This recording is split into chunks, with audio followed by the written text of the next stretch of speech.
This is Get Inspired with Dr. Barb. Hello, everyone. Welcome on another episode of Get Inspired with Dr. Barb. This is a special podcast on innovation in education, on which I talk to absolutely incredible people who have something to contribute in this area of innovation in education. And for me, innovation in education is doing something that will improve the way children feel about education. I think that's what's really important for me. It's not like bringing a lot of new technology or things like that. It can be at times, but that's not what that really is about. And today I have absolutely wonderful guest to share with you, our wonderful audience. Her name is Jen Fraser. She's a doctor, but she's been also an educator. We just had a conversation right before we went live, so to speak, and we basically said that both of us have been wearing multiple hats. So that's exactly what Jen has been doing too. So Jen is a founder of the Bullied Brain, and we will talk about what that is and what the mission of this endeavor is. She is an author, and she's an author who studied abuse cultures. That is very interesting term because I think abuse, bullying, these are terms that are not just present in educational places. They are present everywhere where there are people. There are people who interact with each other. And Jen also advises government, institutions, companies. And Jen is going to have a new book coming out soon in November. The title will be The Gaslit Brain. And the focus of the book is teaching a new leadership model, which something tells me it's going to be something that everybody can benefit from, because I think we can all benefit from recognizing situations in which we might be bullied or bullying might happen, and just being able to recognize and being able to have some strategies to do something about it so we are not victims.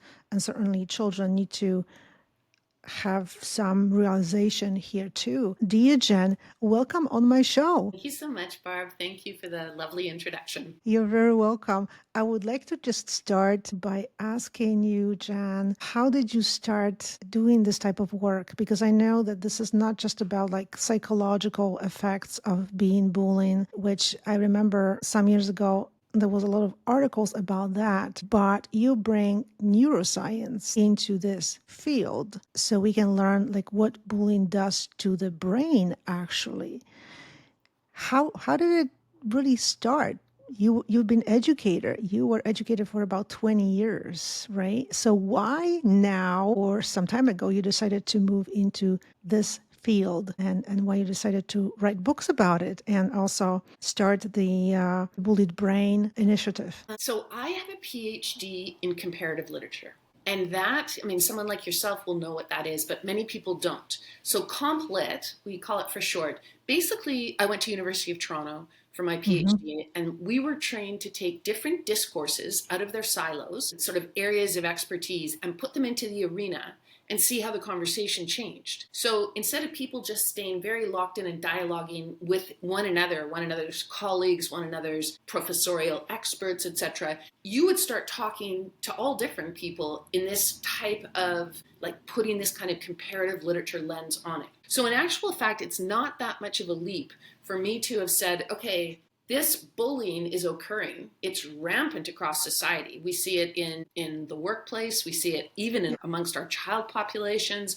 We certainly see it in politics and international relations. It's a massive epidemic problem. And so I thought to myself, well, what about if we took, I put psychology into the arena with bullying and abuse, and it came back with very powerful insights. And then I put in psychiatry, I put in medicine, but the whole conversation changed for me when I put in neuroscience. And as an educator, I felt passionately that this information needed to reach everyone. So let me just tell you in 1 second, the key thing that I learned.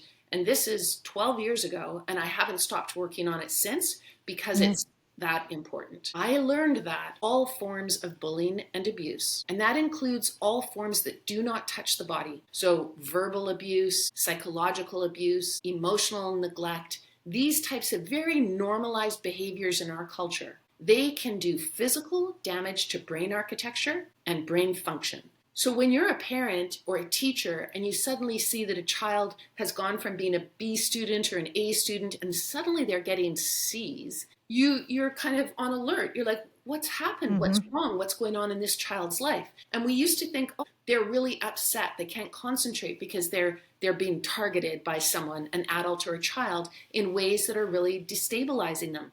That's part of the story, but it's actually much more important to understand that on a brain level, the anatomy of their brain, the physicality of their brain is being negatively impacted by the treatment. And this is why they suddenly are not high performing. That's just amazing. The question, again, like I said before, I remember reading articles about bullying, what bullying is, because it was huge. All of a sudden, here in the United States, everybody understands that bullying has to be actually addressed. But it was all about the psychological effects, and now the effect on the brain. And I just wonder, it's just kind of like a follow-up question, because the youngest children, they can be bullied by, well, they can be bullied by teachers, right? They can be bullied by other kids. Is it something that is possible to sort of pinpoint that bullying would have more damaging effect for the brain of a younger person?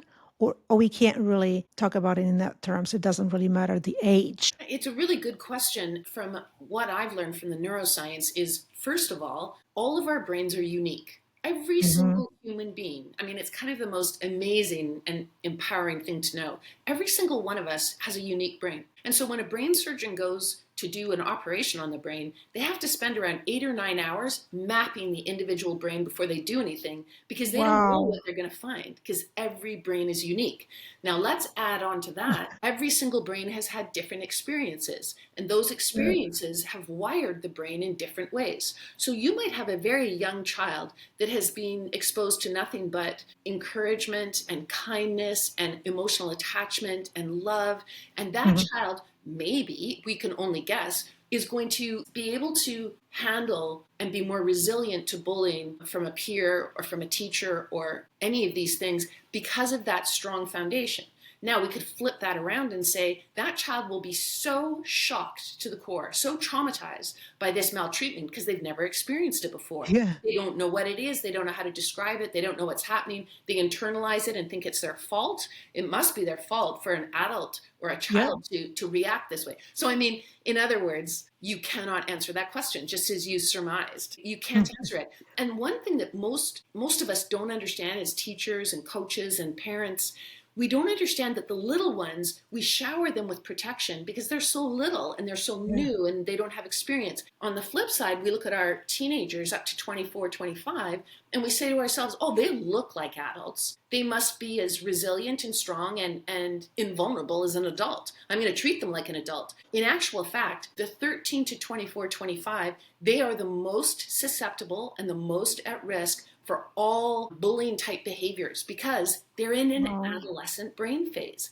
Their brain changes during that time so rapidly and intensely, it makes them, one of the things that happens during that time is they become hypersensitive to peers. What do peers think of me? Because Hmm. dominating, it's not conscious. It happens through evolutionary brain changes.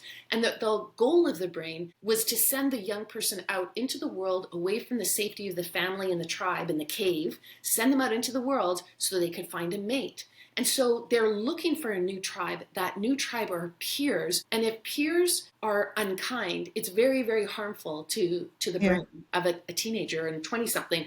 Now imagine a powerful adult who is maltreating, and whether accidentally or unwittingly or very consciously, intentionally harming their emotional status among the peer group, like through humiliation or mockery or whatever it is, it does significant harm. One thing that you just mentioned about when you were speaking about young people who are at the age of like 20 something, right? Early 20s. I mean, I was always thinking when you come out of the childhood and you become like this 12-year-old, 13-year-old, that's when you start questioning the authority and you care more about what your peers think at school. But you're saying, wait a minute, it goes beyond that. It's when they 18-year-old, when they 19-year-olds, and even beyond that, honestly, I don't think I knew that. My kid is 18, and I hear from Kalina, Mom, there is those cliques in school. So it's like, I don't belong to the clique, and they will let you know that you don't belong to their clique. A lot of time that we spent together talking, me and my child, who is 18-year-old, is this idea of how you don't take it that personally, how you need to understand that you don't have to. I know you want to have a lot of friends, but not everybody has to be a friend, and you don't have to struggle so much to get these people on your side to be your friend, right? At the beginning, and it progresses, it changes, it improves. So this is absolutely incredible. But I wonder, what would you say to that? I remember some time ago when we had a situation when some girls just kind of were just saying some unkind things to my child. And probably everybody has a different definition of bullying, what bullying is. And to some people, just saying something unkind would be just nothing really that matters. But I've noticed from talking to Kalina that it happened repeatedly. So it wasn't just one incident, but it happened again, and then it happened again. And because two of us have pretty good connection with each other, that's why I heard it. So that's pretty cool, right? Because I can get this information from my child. So when I heard that it happened again, I said, listen, I'm going to immediately address it with the teacher and with the administrators, because it's their job to protect someone like you, a child who goes to school. They have the right to learn, and also they have the right to have a safe environment. The teachers, the administrators, they getting paid to make sure that nobody is mean to you, nobody bullies you. So that's what I did. And then I intervened, and I knew right away. I got some emails that there was some intervention happening from both the teachers and the administrators who took care of these matters, so to speak. Did I do the right thing? I think you absolutely did. And I think it is a place where a parent absolutely needs to advocate for their child. I mean, even as adults, we send in an advocate for a patient. Why? Because the patient is vulnerable. The patient is unable, sometimes in medical situations, to be able to even take in the information because they have pain or they're ill or Mm-hmm. whatever. Children are very much the same. They don't have the experience, the knowledge, or the power to be able to protect themselves. If you think Yeah. about a worker in the workplace, same thing. They need laws to protect their health and safety. They need special equipment to protect their health and safety, and they're adults. So Mm-hmm. what I think you're really doing is being an advocate for psychological safety in your child's workplace, which is school. And the thing about psychological safety is people tend to think, they hear that and they go, oh, that means the safety of a person's feelings. That's not something you can measure. And that's inaccurate. When you are going daily into an unsafe, psychologically unsafe environment, it's impacting your nervous system. It's definitely impacting your brain, and it's Mm-hmm. affecting your internal systems. It's going to affect your sleep. It's going to affect your heart rate variability. It's going to affect your blood pressure. How is it possible that we would ever allow a child or an adult to have to repeatedly go into an environment that is going to make them ill? It's going to make them mentally ill, quite possibly, but it is certainly going to make them physically ill.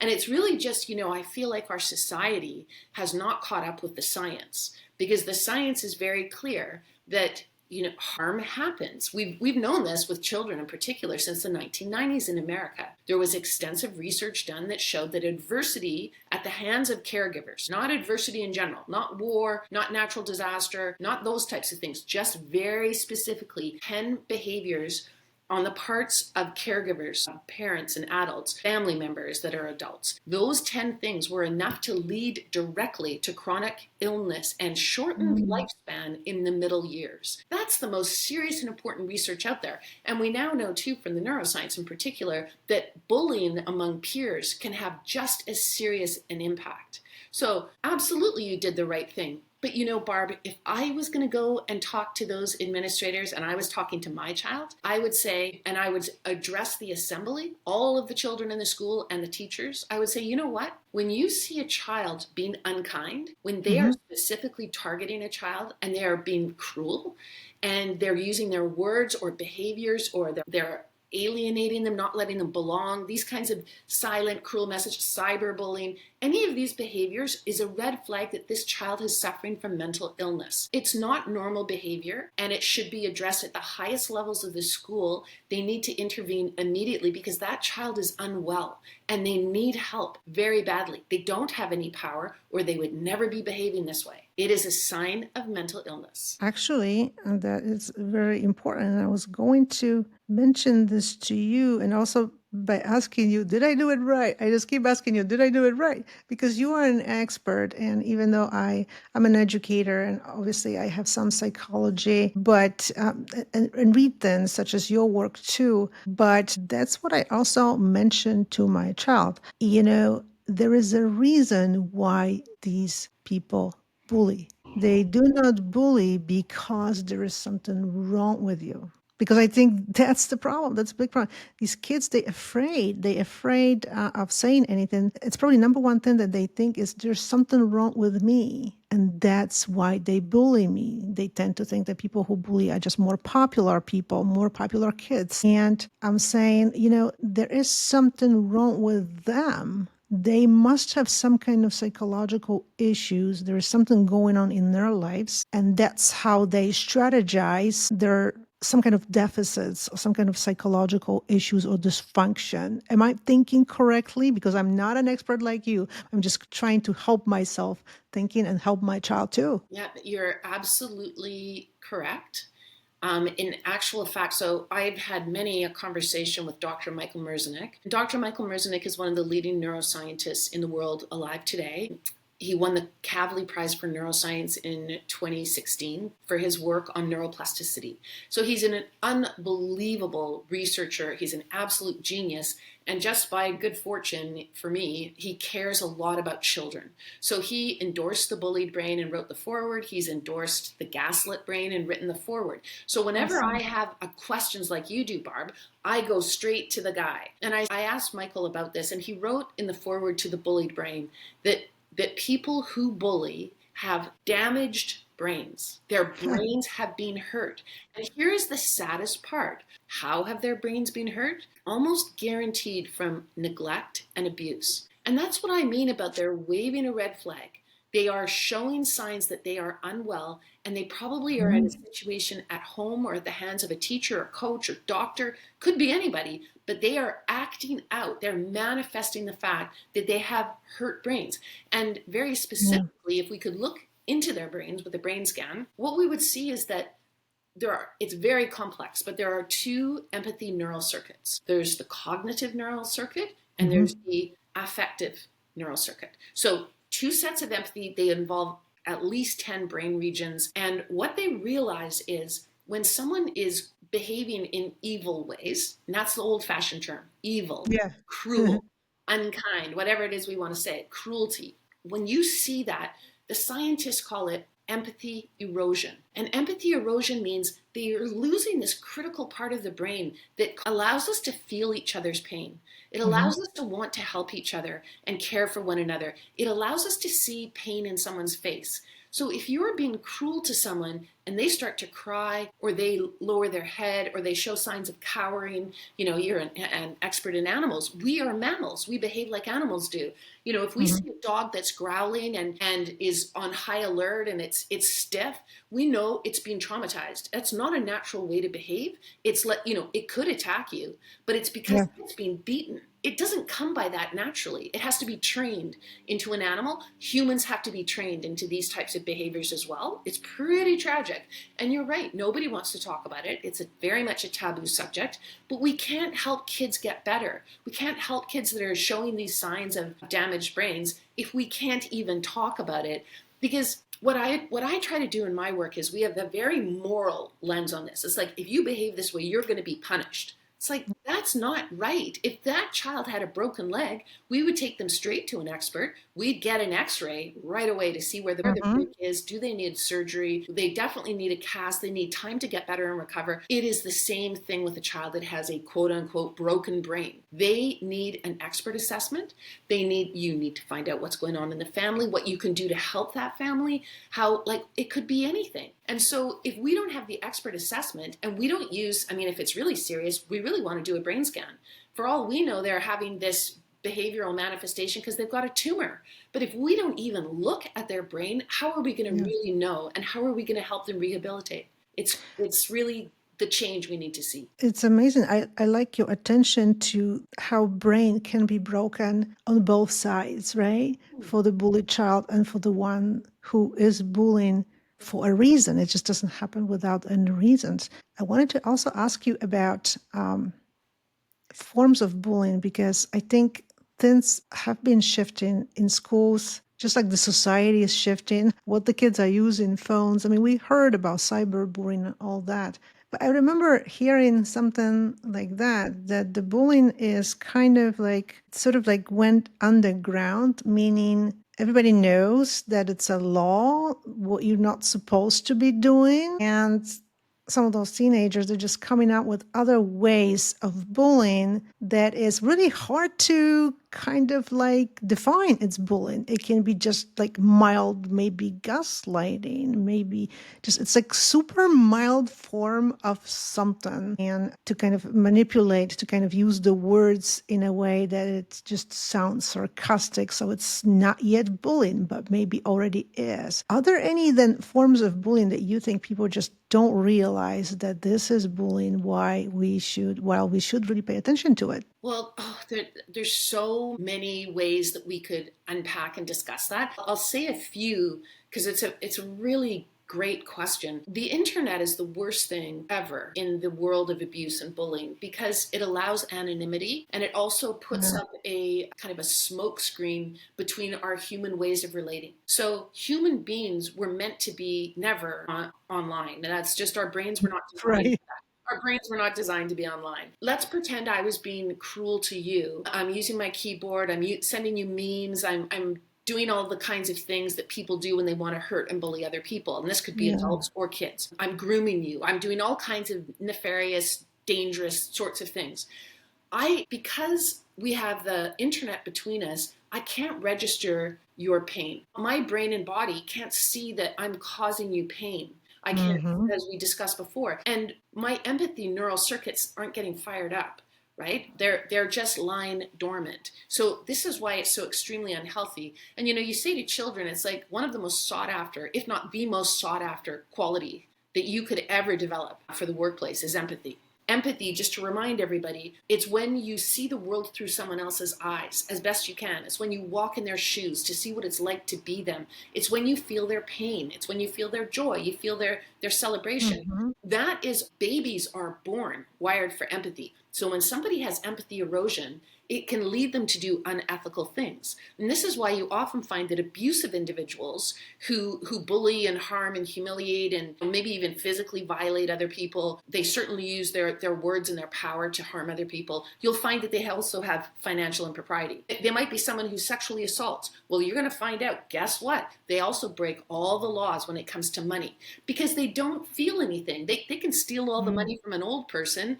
and take their pension and walk away and then have a really good sleep. They don't feel emotions. Why? Because their empathy is eroded. And so this is why if we see a child or a teenager or a 20-something showing signs of this, really, I mean, in the same way that we would have a huge reaction if we saw symptoms of COVID in them or we saw symptoms of, a serious disease of some kind, that's the reaction, the medical reaction we should have when we see them bullying.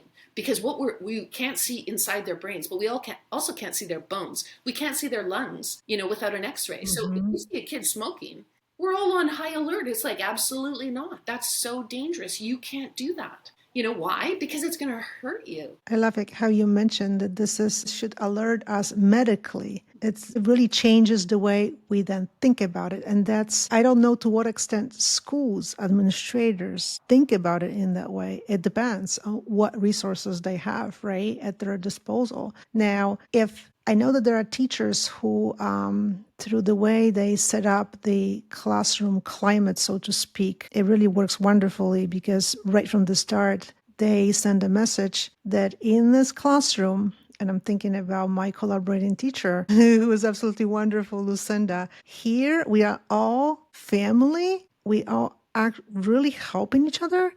and we cannot be unkind to each other. She sets this tone right from the start. If there's any instances that are against this tone, so to speak, she addresses them instantly, because it's just so easy for children just to go after someone in the classroom just because they wear different clothes, right? But not every school has great approach to bullying. I hear stories. And if school district administrators would like to do something better in terms of how they approached bullying and helping children, all of them, including those who might have these psychological issues, who would like to maybe try to bully someone, what should they do? What kind of resources or programs? What should I really do? Where should I really start thinking about this? I mean, we are here. This is the New York State. We have Department of Education of the New York State. But I think that unfortunately, even this institution is a little bit behind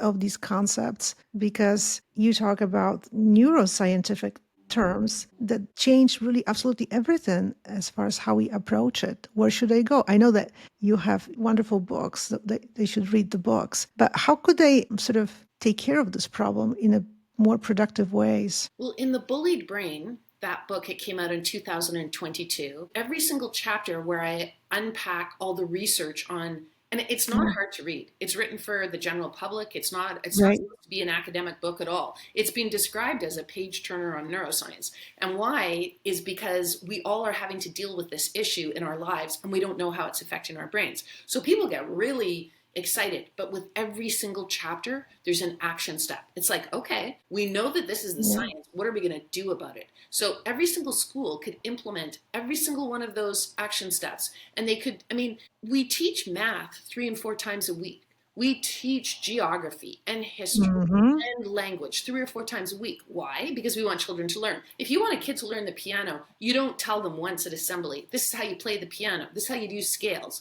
If you want a kid to learn how to play soccer or football or gymnastics, you don't have them once every 3 months, or you don't have the teachers do a workshop once a year, a pro D day, or fill in the boxes and check them off saying that you actually have safety standards at your school. Absolutely not.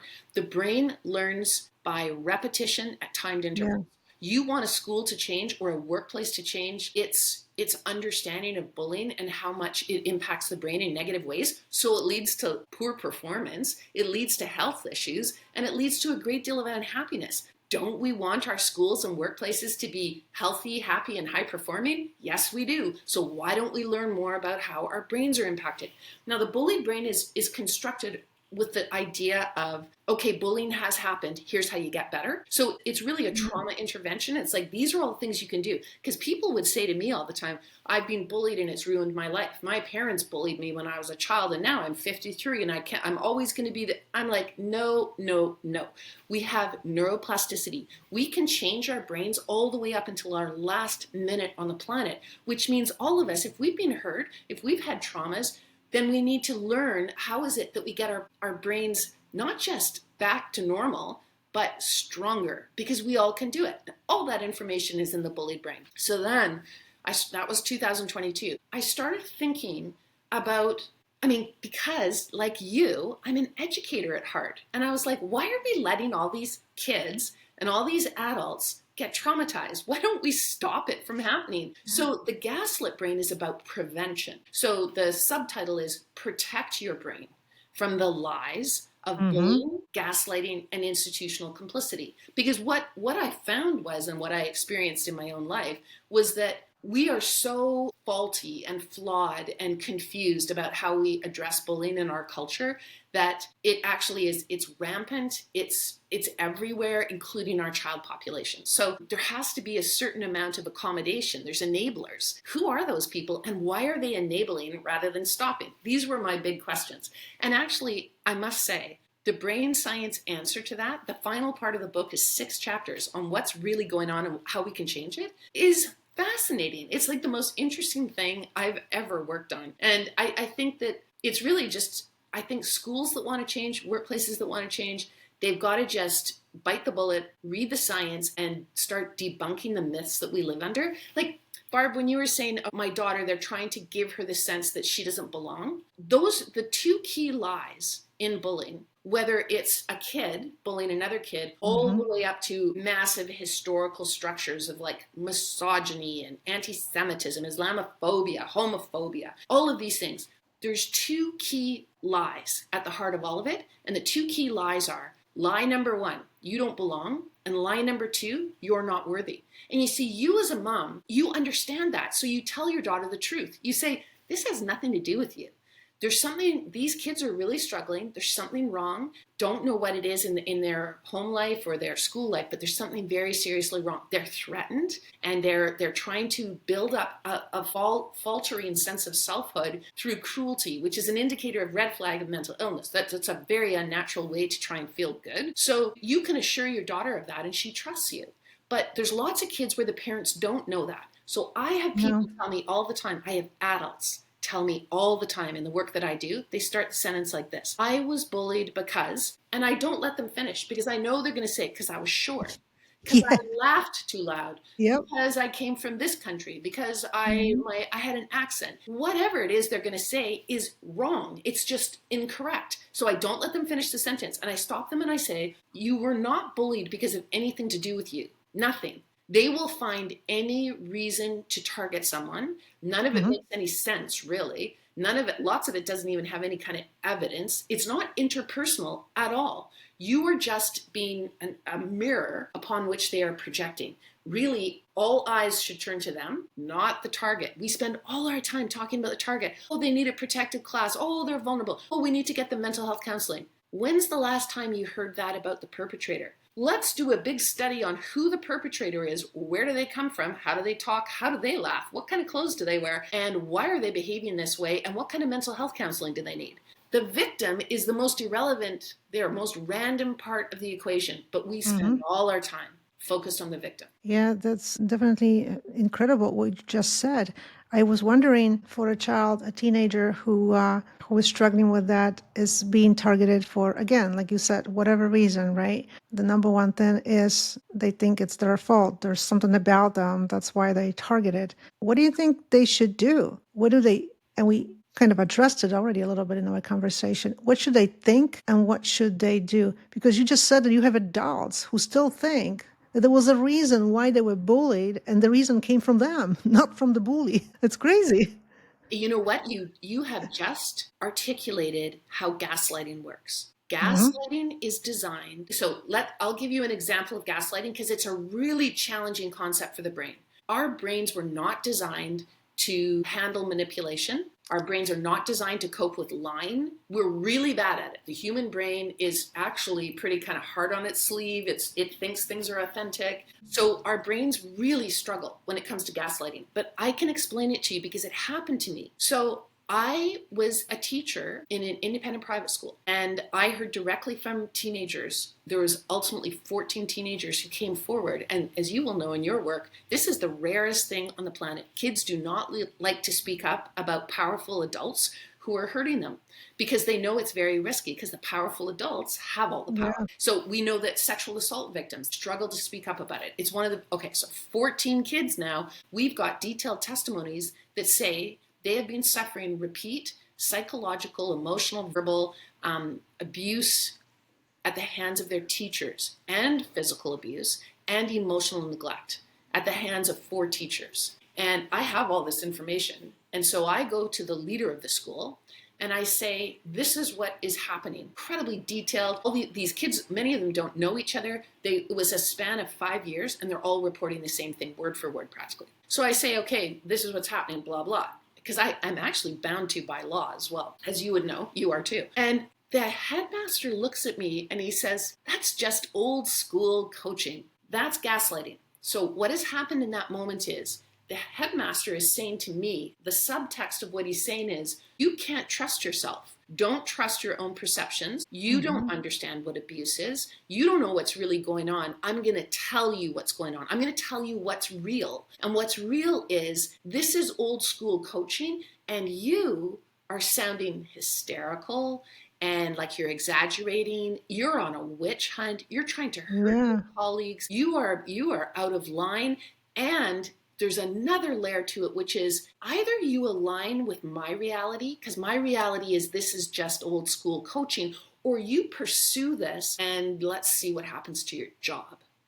Okay, so that one phrase of gaslighting did all of those things. My brain was very confused at first. It took Mhm. me a long time to really unpack it because when it actually happened to me, I was just like a deer in the headlights. I was shocked. I didn't know what to think. I was like, wait a second. And so, just like you described, Barb, I started doing that internal cataloging like, wait a second, am I out of line here? Who's Just crazy here, right? Pretty much. and gaslighting is specifically designed to make you think that you're crazy. That you crazy, It's right? meant to make you think you're crazy. Yeah. Yeah. Well, I remember somebody telling me a situation when they went to school to intervene. I think it was regarding their child being bullied, and the school administrators were kind of like making themselves look like victim themselves. We're so short-staffed here, we just can't take care of it. That's also, I'm thinking like this is kind of a form of gaslighting, actually, because whether they believed or they said it in a manipulative way, they were totally just saying, we're not going to take care of it because we have our own problems here. We're just like short staffed here. And that's very easy then for the parents to kind of like not to pursue, not to be persistent with these requests to do something. When you hear something like that, again, you don't know who's crazy here. Am I then demanding too much as a parent from these administrators who are struggling themselves, right? That's why I understand now when you said that the gaslighting is not something that's so easy to understand. Yeah, that would be another. I see. My sense would be those teachers didn't mean to gaslight. That would be a good Mm-hmm. example of they really are short staffed. They really are overwhelmed. But there is another layer to it. Like in the part of the headmaster where the gaslighting was really interesting is we all found out that he had been informed, the board had been informed, the chaplain had been informed a full year earlier. They had not stopped the abuse, they had not done anything effective, Mm-hmm. and they had not informed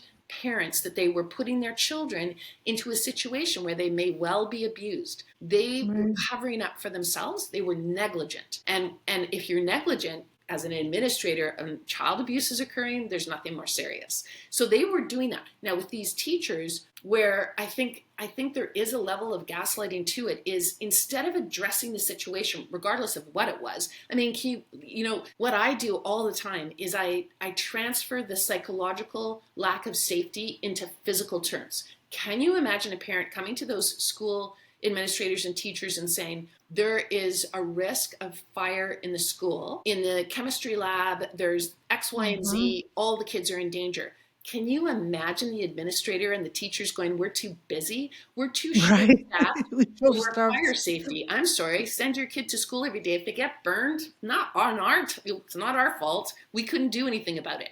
That would never happen. So as soon as you do that, you go, okay, there's something going on here that isn't healthy. It isn't authentic and upfront. Mm-hmm. There is, is it malicious gaslighting? It sounds to me a teeny bit. First of all, my heart goes out to all educators right now. We know they are short staffed.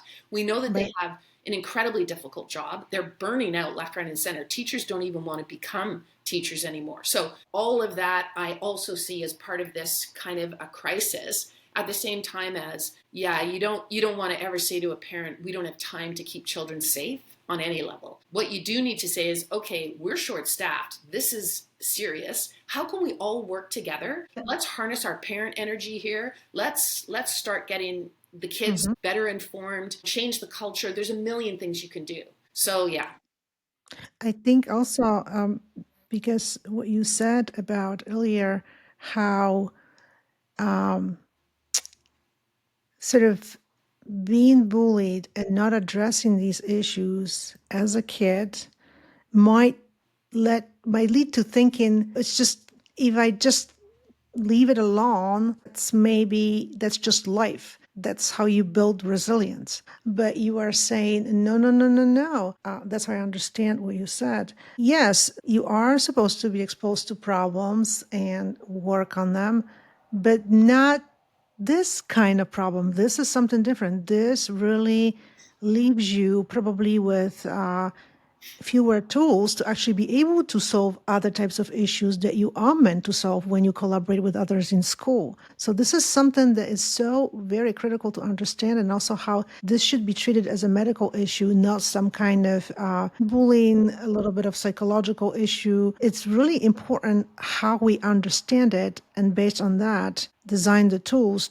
for a school, for a classroom, for the teacher, to just change the way we think about it and how we address these issues. And I think it's so important for teenagers to understand it, what bullying can do to their brain, and not saying anything, not trying to intervene. And I think probably it depends a little bit on the relationship with the parents. Some teenagers might be very open as far as communicating with the parents, right, about being bullied, but might not all of them be like that. They might have hard time depending on the relationship with the parent. What would you advise? Should they go talk to like their teacher, or maybe a social worker in school, or go to and talk about an administrator? Who should they look for as a kind of a ally to mention this in school if for some reason they just don't want to communicate it with the parent? I think all of those individuals you named, I mean, there's almost always a child will have a trusted adult or a mentor figure in their life.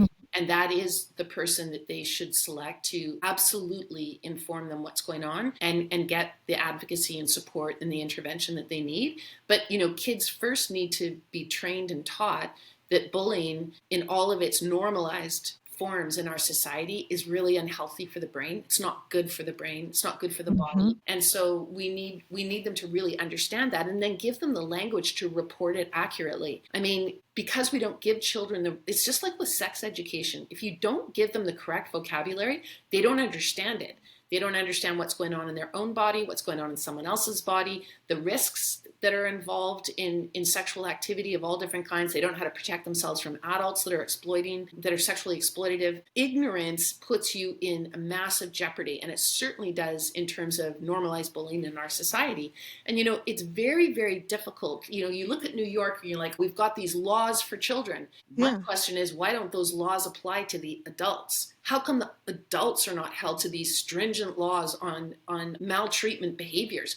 We watch the most powerful people in the world. Our kids watch the most powerful people in the world regularly, day in, day out, bullying other people with impunity. Then we tell kids, you can't do it. It's like that Mm-hmm. kind of psychosis and cognitive dissonance, none of that's good for the brain. I totally agree.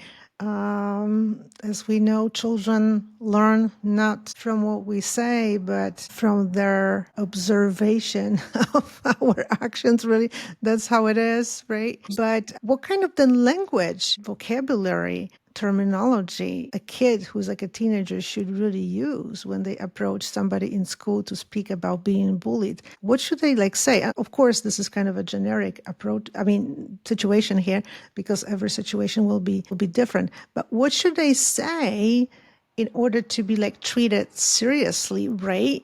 That something is really occurring and it's disturbing their learning and their presence. They need to come home or go to the trusted adults at school, and they need to say, I am being targeted with maltreatment. The maltreatment is taking the form of psychological, verbal, and emotional abuse. Mm-hmm. It's making me feel extremely unsafe. And because my brain doesn't feel safe, I'm pumping all my brain resources into my amygdala. The amygdala, the watchtower of the brain that looks for threat, it's getting all my energy and resources, and it's getting actually enlarged in the brain. I do think we should get a brain scan done, because I'm worried about that, because all of that energy going to my amygdala means we're taking a bunch of myelination, which is a really important insulator for brain communication. We're eroding it on my corpus callosum. And the corpus callosum is the bundle of fibers between the left and right hemisphere of the brain. And if it's not operating at top speed, I really can't concentrate or learn or remember or problem solve or be creative. And finally, you know what also is going on? Oh, this repeat shooting up of cortisol, the stress hormone, getting activated by the adrenaline, because I'm so riddled with anxiety. I'm starting to feel highly depressed. I'm not able to cope. My hippocampus, the site of learning and memory in my brain, is gotten shriveled. Again, let's check that on the brain scan, because if we see a shriveled hippocampus from cortisol, that's really terrible. But you know what? I'm so excited, and I'm excited to share this with you because we both know I've got neuroplasticity, and there's a million ways I can get my brain back up to speed, but not in this unsafe environment, that's for sure. It's just going to get worse and worse and worse. That's what I'd have them say. That's amazing. It just underscores, how it's so important for all of us, including teenagers, to learn about these things. I mean, most of the teenagers, they get their information from TikTok, as you know. But that's really the reality. And they don't, I mean, even some administrators will not know half of the things that you just said. No, it's honestly, Barb, I've been at this and saying this and trying to get people, especially schools. I really thought the teachers would take this on in a super energized way, because I know that the bullying that's happening in schools, even to teachers too, is really, it's not healthy, it's not good, it's ruining education. We know that, I mean, our most sophisticated adults in medicine, our most sophisticated adults and educated and privileged adults in the law, they still use a highly normalized bullying paradigm and framework with their young lawyers and young doctors. It just honestly makes me just want to, I feel like I want to jump up on a mountaintop and, ring a bell or something. It's like I want people to know this information so badly. Why? Because it would bring a huge amount of health and happiness and high performance into our culture. And there's nothing, it doesn't even cost anything. It's just knowledge. We need people to know this. Totally. Well, I will be just so happy to, once your new book comes out, to help you in promoting it too, because I think this is something so very important.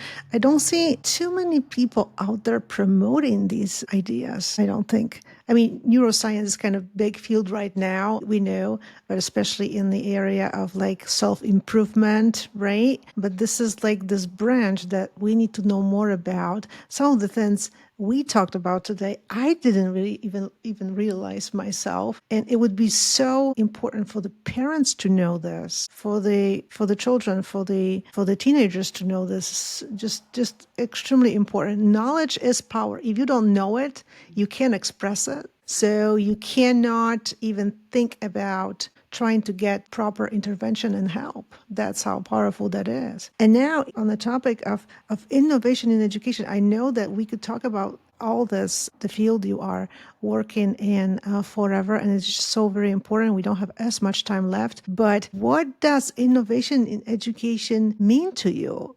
It would be great to hear your voice on that. Well, I feel like we as a society and a culture and a world, I feel like we've gotten trapped into a bullying and abuse paradigm, a bullying and abuse framework. We're trapped. We can't see a way out. And I truly, deeply believe from the research that the way we need to innovate, the way we need to change, the new path forward is brain science. The brain science is the way that we can walk away from bullying and abuse, because at present, people believe it's a necessary evil for greatness. They really do believe that. They believe that we just have to tear people down and then we can build them back up in the image that we want them to be. We believe it, even though we don't like to say it. We do believe it. You see it in sports, you see it in arts, you see it in schools, you see it in the workplace over and over and over again. Well, it's a myth. And the best way to debunk a myth is with science. So I want to create my innovation for education and the workplace and government and everywhere is what I call a neuro paradigm, which is a brain-informed framework. Once we bring the brain into the conversation, we can no longer say to one another, oh, abuse is a necessary evil for greatness, because the brain science says it's not. The brain science says it damages brains, plain and simple. You can see it on a brain scan.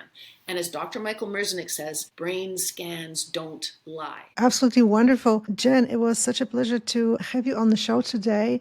I would like everybody who tune in to the show to follow Jen and to also share our episode, because I think this conversation is so important. How can we talk about innovation in education and improving education for kids if they don't all feel safe in the school? I think this is really the core of everything we do as educators and administrators, and not only, also as parents and policymakers. And Jen, if you could tell our audience where they can follow you and where they can also get your books, that would be wonderful. Everybody can find me at bulliedbrain.com. My books are available everywhere. You can order them at any sort of online place, or they're in bookstores, but it's the bulliedbrain.com is the website. I have a bunch of different books, and they're in that site. You can find them, and it tells you where you can order them from as well. So yeah, I really hope everybody gets reading the science. Exactly. We've heard today how important it is. And if we look for evidence, it seems like the world always looks for evidence, which is understandable. I mean, neuroscience does show some evidence, so it's important to pay attention to it. Thank you so much. It was absolutely wonderful to have you on the show today. Bye-bye, everyone. See you. Hey, thank you. You're welcome. This is Get Inspired with Dr. Barb.